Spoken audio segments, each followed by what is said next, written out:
working to connect a region of over 600 million bridges between our lands.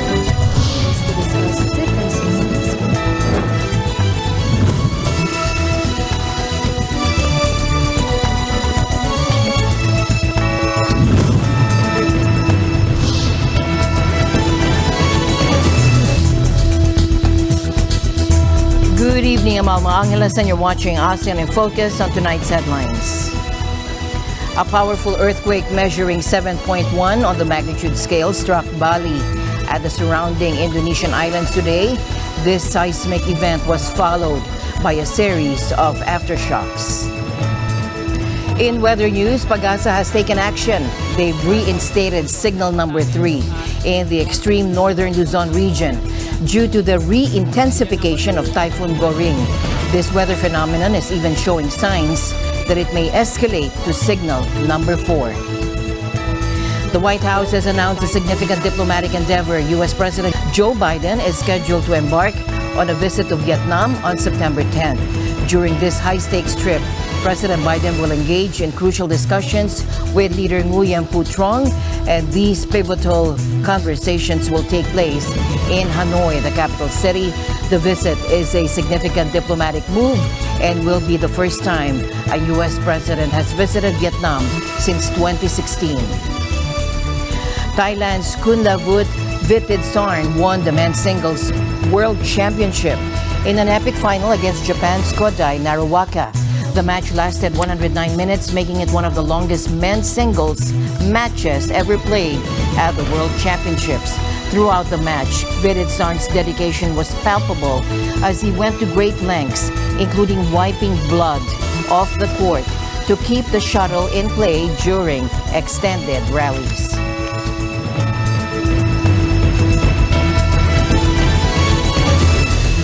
Good evening. Here with the latest seismic update, a powerful 7.1 magnitude earthquake followed by several aftershocks rocked Bali and neighboring Indonesian islands. Thankfully, while the temblors prompted anxious tourists to spill onto the street, they caused no significant damage. According to the USGS, the earthquake originated at a substantial depth of around 515 kilometers off the northeastern coast of Bali. This seismic event occurred at approximately 3:55 a.m. local time, 19:55 GMT on Monday. The shockwaves reverberated across Bali and also extended their reach to the nearby islands of Lombok and Sumbawa. Residents of Bali recounted how a subsequent aftershock brought forth tremors that were longer and stronger than the initial quake. In quick succession, the USGS recorded aftershocks measuring 5.4 and 5.6 magnitudes, both emerging within minutes of the primary earthquake.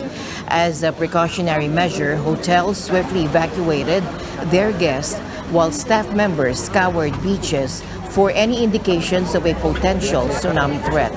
The earthquake's epicenter lay 181 kilometers northeast of the Gili Islands, situated off the coast of Lombok, a short boat ride away from Bali. Indonesian authorities promptly ruled out the likelihood of a tsunami and assured that no immediate reports of damage had surfaced.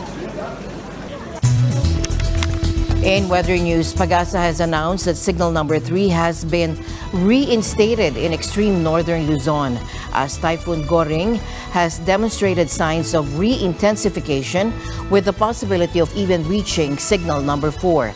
Itong eastern portion ng northern Luzon kung saan kapag nga mas lumapit pa itong si Bagyong Goring dito na sa area ng extreme northern Luzon is posible ding magtaas tayo ng wind signal number 4 dito yan sa Batanes, Babuyan Islands area. And between tomorrow morning and afternoon ay lalapit na nga ito dito sa may vicinity ng Batanes kung saan posible din itong maglandfall dito niya sa area ng Batanes. According to Pagasa, signal number 3 is now hoisted over the northeastern part of Babuyan Islands. Po ang tropical cyclone signal number 3 sa southern portion ng Batanes at northeastern portion ng Babuyan Islands. Signal number 2 ay nakataas sa lalabing bahagi ng Batanes at Babuyan Islands at kasama na rin ang extreme northeastern portion ng mainland Cagayan. Signal number 1 ay nakataas sa northern at eastern portion ng mainland Cagayan, eastern portion ng Isabela, northern portion ng Apayao, at northern portion ng Ilocos Norte. Now, the White House has announced a significant diplomatic move as U.S. President Joe Biden is set to visit Vietnam on September 10th. As we just announced moments ago, President Biden will travel to Hanoi, Vietnam on September 10th, following his participation in the G20 summit in New Delhi. The timing of the visit holds immense geopolitical importance as it comes amidst the backdrop of the U.S.'s strategic efforts to balance China's growing influence in the region. The stop in Vietnam is seen as a deliberate step to counter China's sway in Southeast Asia. White House Press Secretary Karine Jean-Pierre highlighted the primary objectives of this diplomatic engagement. While in Hanoi, President Biden will meet with key leaders to discuss ways to deepen the cooperation between the United States and Vietnam. The leaders will explore opportunities to promote the growth of technology-focused and innovation-driven Vietnamese economy, expand our people-to-people ties through education exchanges and workforce development programs, combat climate change and increase peace, prosperity, and stability in the region. The visit comes at a time when the U.S. is seeking to counter China's influence in the Indo-Pacific region. The U.S. and Vietnam share concerns regarding China's increasing influence. The growing tensions between Beijing and Southeast Asian nations, particularly Vietnam and the Philippines, over territorial disputes in the South China Sea, have fueled the urgency of this visit. Finance Secretary Benjamin Diokno has assured the Indonesian business community of the Marcos administration's commitment to investing in public infrastructure, digitalization, and human capital development for sustainable growth. Speaking at the Philippine Investment and Financial Briefing in Jakarta, Secretary Diokno emphasized policy improvements to foster public-private partnerships. First, we revise the implementing rules and regulations of the Build, Operate, Transfer Law. Second, we improve the Investment Coordination Committee guidelines on PPP approvals. Third, we have asked Congress to simplify regulations and procedures on infrastructure projects through the Public-Private Partnership Act. And this act is now currently pending before the Senate of the Philippines. And fourth, we enhance the NEDA joint venture guidelines to align with the revised implementing rules and regulations of the Build, Operate, Transfer Law and the proposed Public-Private Partnership Act.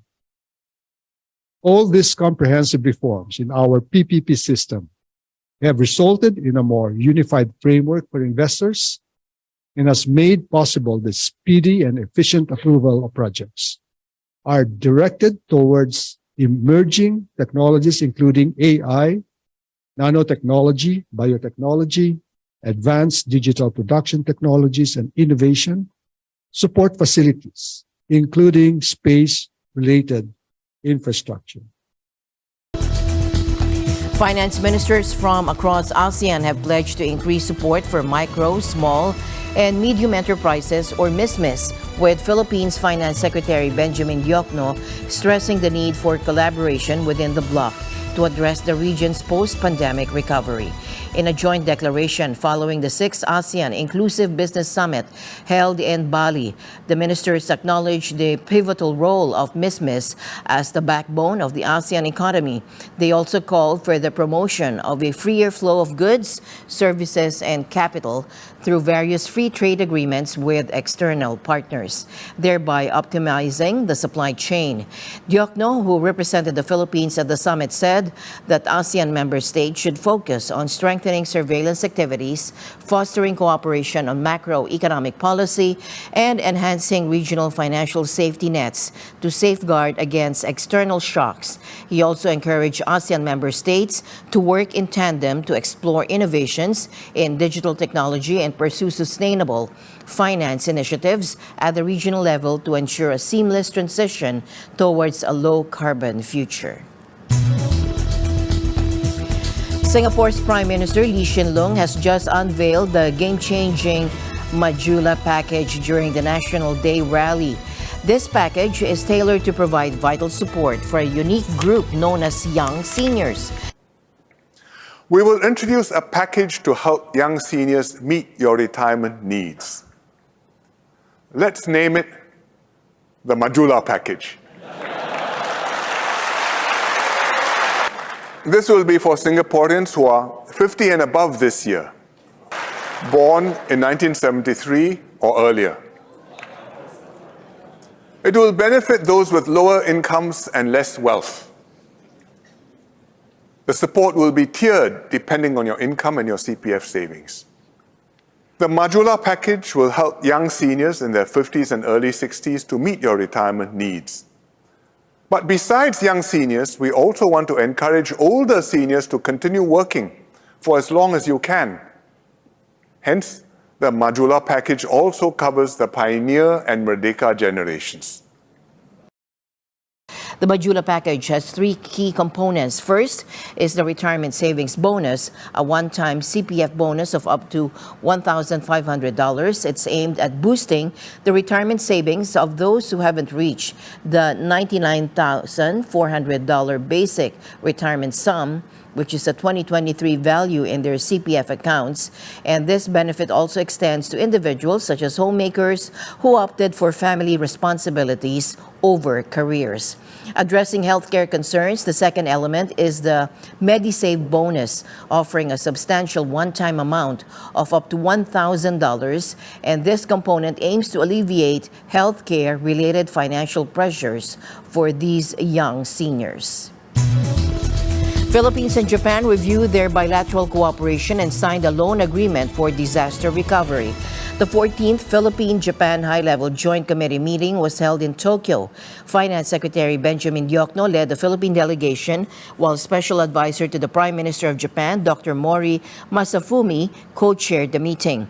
The two sides discussed the progress of ongoing projects in infrastructure, agriculture, ICT, energy, environment, maritime safety, disaster risk management, and development in Mindanao. They also discussed ways to facilitate public-private partnership opportunities. Following the meeting, Secretary Diokno and JICA Senior Vice President Nakazawa Keiichiro signed the loan agreement for the Post-Disaster Standby Loan, or PDSL, Phase 3. The 30 billion yen loan will support swift recovery after natural disasters. The signing of the PDSL Phase 3 loan is a testament to the strong and enduring partnership between the Philippines and Japan. British Foreign Secretary James Cleverly will visit Manila today in a bid to strengthen the bilateral ties between the Philippines and the United Kingdom. This will be the first time a British Foreign Secretary has visited Manila since 2016, and the visit is expected to reaffirm the strong bonds between the two countries and their governments. It'll also be an opportunity to discuss ways to further enhance cooperation on a range of issues, including trade, investment, and security. During his visit, Cleverly will meet with Foreign Secretary Enrique Manalo and other senior officials, and they're expected to discuss the full range of bilateral relations, as well as regional and international issues. The visit comes just weeks after the Philippines and the United Kingdom celebrated the 77th anniversary of their diplomatic relations. Now, Japan has expressed dismay at the harassment of its citizen in China following the release of treated wastewater from the crippled Fukushima nuclear plant.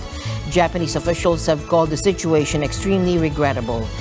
ご指摘のような事案が生じておりますことは、極めて遺憾であり、憂慮をしております。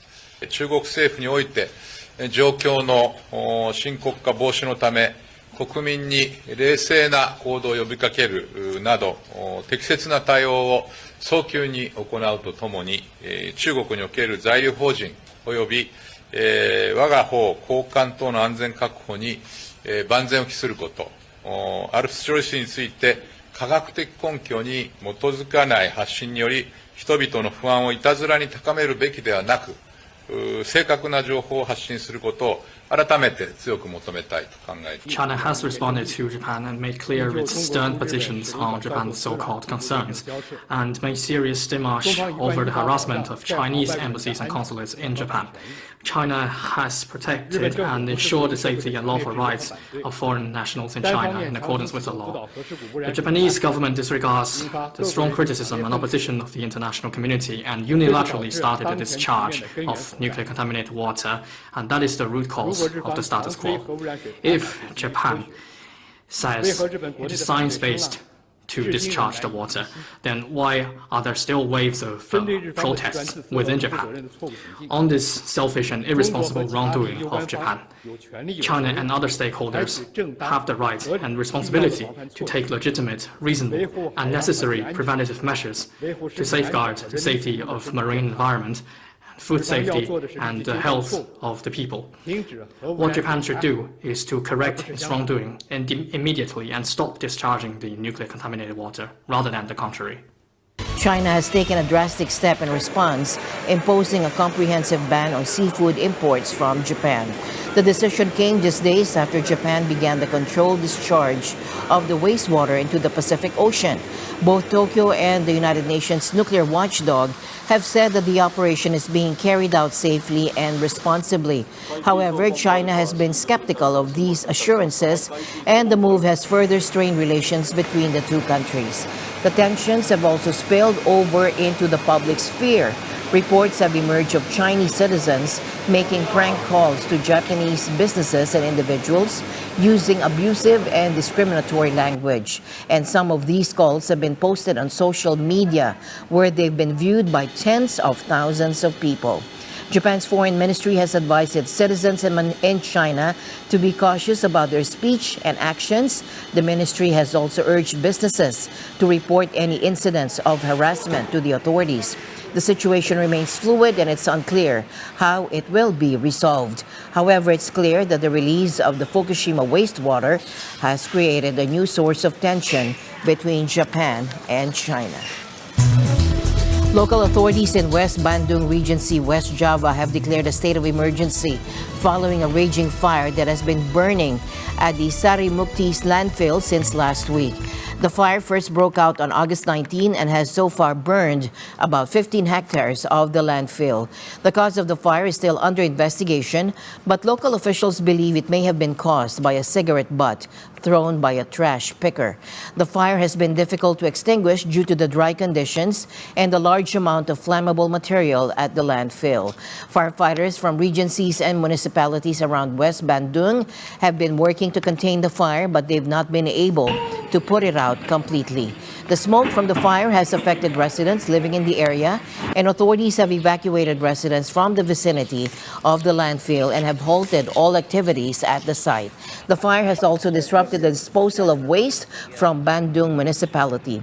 Nearly 200 garbage trucks carrying trash from Bandung have been turned away from the landfill due to the fire, and the Sari Mukti landfill is a major waste disposal site for the surrounding area.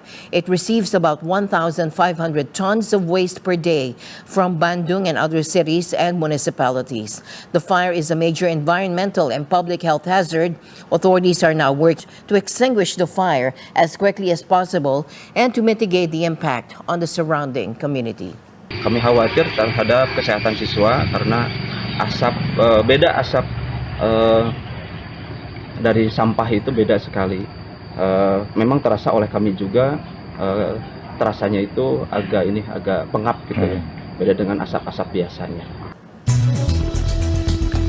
The United States, South Sudan, and Cape Verde all claimed historic first victories at the FIBA Basketball World Cup. The U.S., the defending champions, defeated Greece 109-81 in Manila. Now the Americans were without Milwaukee Bucks superstar Giannis Antetokounmpo, but they still had too much firepower for the Greeks. Austin Reeves led the U.S. with 15 points, followed by Jalen Brunson and Anthony Edwards with 13 each. South Sudan also made history by defeating the Dominican Republic 72-69. Now, the victory was the first for South Sudan in the World Cup, and it came against a team that had reached the quarterfinals in 2019. Cape Verde also made a winning start to their campaign, defeating Turkey 71-63. The victory was the first for Cape Verde in the World Cup, and it came against a team that had reached the quarterfinals in 2010. Defending champions Spain, Serbia, and a Luka Doncic-inspired Slovenia also picked up their second wins of the tournament. Spain defeated Brazil 81-71, Serbia defeated Japan 98-77, and Slovenia defeated Angola 93-78. New Zealand and Côte d'Ivoire also got off the mark, defeating Germany 77-76 and Iran 82-73, respectively. Now, Thailand's Kunlavut Vitidsorn won the men's single world champion in an epic final against Japan's Kodai Naruwaka. The match lasted 109 minutes, making it one of the longest men's singles matches ever played at the World Championships. Vitidsorn, the world number 3, came back from a game down to win 19-21, 21-18, 21-7. He was forced to wipe blood off the court several times as he threw himself around to keep the shuttle alive in a series of lengthy rallies. He said, "I'm very happy. This has been a dream for me since I was a child," said an emotional Vitidsorn. "When I was young, I'd promised my coach that I would get the gold medal. He passed away, and I dedicate this gold medal to him."